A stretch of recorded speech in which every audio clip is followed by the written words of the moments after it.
that the power of Christ may rest upon me. Amen po ba? Amen. Alam niyo po, I am the weakest person po, no?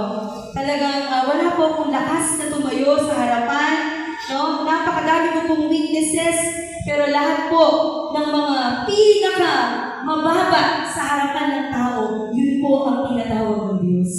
Amen? Yun po ang mga ginagamit ng Panginoon. Amen po ba? Wala po bang palakpak sa Panginoon? Praise God! His strength flows in our weaknesses. Kapag po may kahinaan ka, wala kang kaalam, sabi nga po ng ating gawda, no? Pag nagsabi, hindi ko po kaya ministry na yan, hindi ko ako nag-aral. Agad mong buka ng sagot. Ay, kasi hindi nga kami tahagon, ay kabiyasa. Pero pwede kang manigaran kay Holy Spirit University. Amen! Amen. Because our Holy Spirit